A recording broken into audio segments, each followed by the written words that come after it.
Good morning! For today's vlog, cook tayo ng miswa patola with a twist. So, ayan. Nag-partneran ko siya ng tuyo. With a twist, lalagyan ko siya ng dried shrimp. Then, siomai. Sibuyas bawang. Okay, maghihiwa muna po tayo. So ito, turo ng nanay ko, huwag tanggalin lahat yung balat para daw hindi madurog yung patola. So as you can see, since malambot pa lang naman din siya or young, bata pa yung ating patola. And then paslant.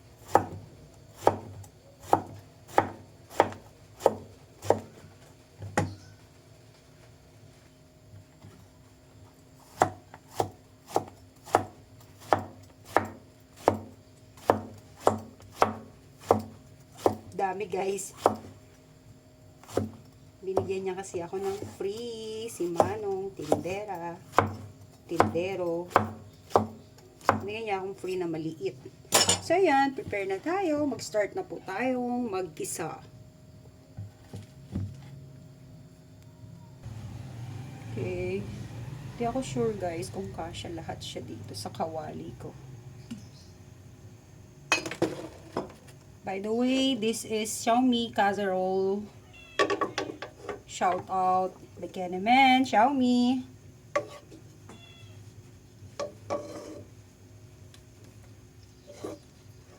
Tayo natin siya uminit. Okay.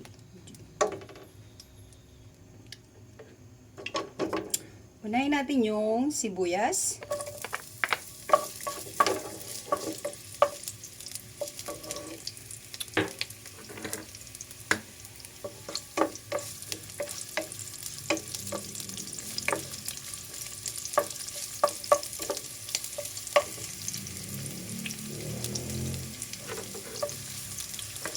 Red bawang. Actually, pwede naman sabay siya. Hintayin natin siyang mag-golden brown.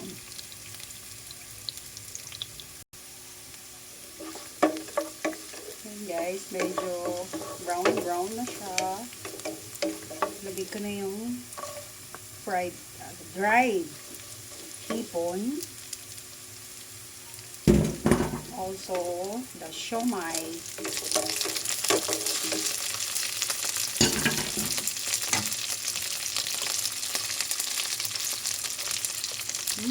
Bango. Patis. Where is the patis?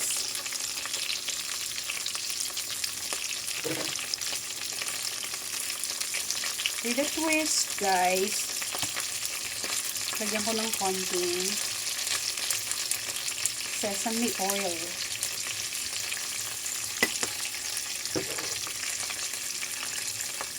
Lagyan ko na rin siya ng salt. Salt na lang, hindi ko makita yung patis ko. And then, mamaya, lalagyan ko siya ng fried bawang.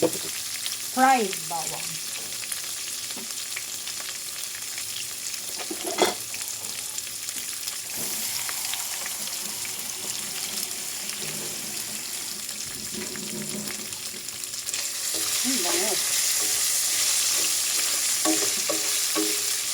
So, para masabay luto yung siomai, lagyan natin siya ng water. So, ayoko naman ng masyadong matubig sa miswa patola. Okay na po yan. So, hintayin natin siyang kumulo. Tapos, lalagay ko tong ating patola. Okay, we'll check na. Bango. Ilagay na natin guys ang ating patola. Ouch, ang dami. Wait. So may nahulog at the back.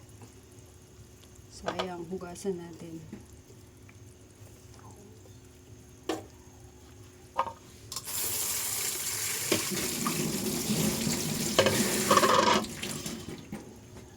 3 piraso pa naman.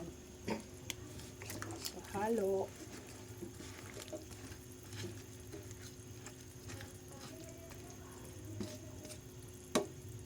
Tignan natin ang paminta.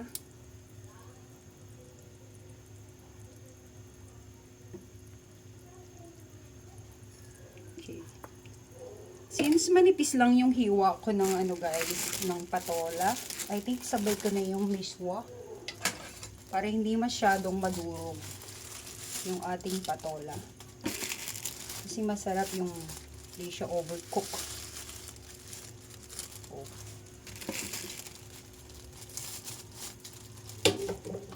So, 3 piraso siya. 7 isa.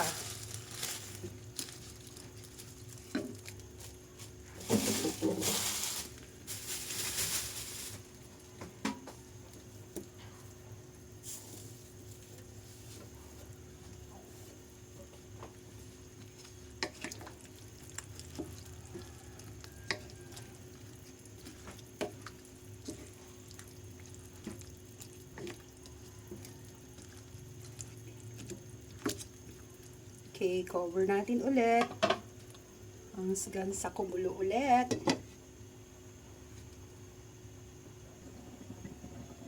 Okay. Bukulo na siya, guys. Bango. Kakagutom. Taste na natin. So, habang nantay natin na maluto, dito tayo sa kabila.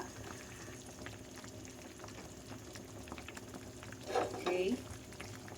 Magpiprito tayo sa kabila ng tuyo, partner niya. So, taste natin. Kung may kulang, adjust na lang. So, imagine, konti lang yung water, pero tubig pa rin siya kasi nga, yung gulay po is may sarili siyang tubig. But later on, matutuyo din yan kasi sa miswa, sisip-sipin ng miswa.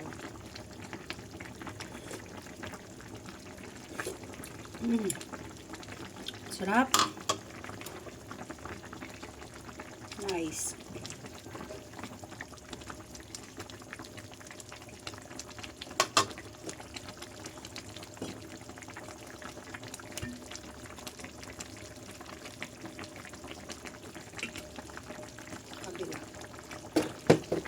Okay, nakalimutan ko maglagay ng fried bawang. Fried garlic. So, yan. So, that's the twist. So, dagdagan ko ulit siya ng sesame oil pala.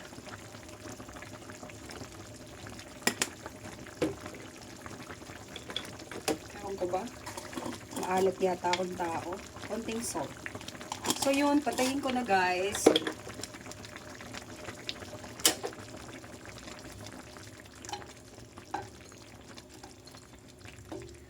For the tuyo.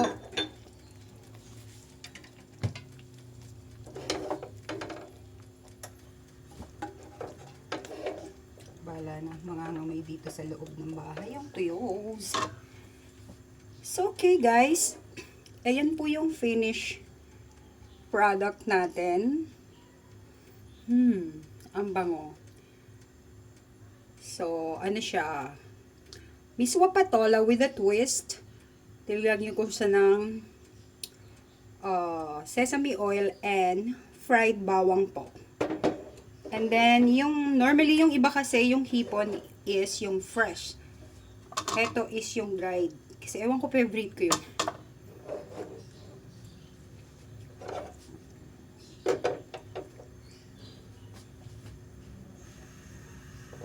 Pasan natin. So, tatakpan natin siya. Hindi ko na in-overcook yung patola kasi madudurog. Or pangit din kasi sa gulay yung sobrang lutong-luto. So yan guys, hintayin ko lang po maluto yung aking tuyo pang partner sa ulam natin for today. Kung bago pa lang po kayo sa aking channel, please subscribe and hit the notification bell para po updated kayo lahat. Actually, yung menu natin or yung niluluto natin is tawag dito, yung tipid tip. Hindi siya magarbo. So, para dito ka-idea kayo, minsan, di ba, mga mami, is, naubusan tayo ng kung ano yung idea, kung ano yung lulutuin natin. So, lahat naman is kayang lutuin yan. Lagyan nyo lang ng twist para not the normal taste of your, ulam. So, yun. Kasi alam mo na, sa maulan na araw, na panahon, masarap lang sabaw. Yun lang guys. Thank you po for watching. Salamat. Bye-bye. Have a nice day. Happy weekend.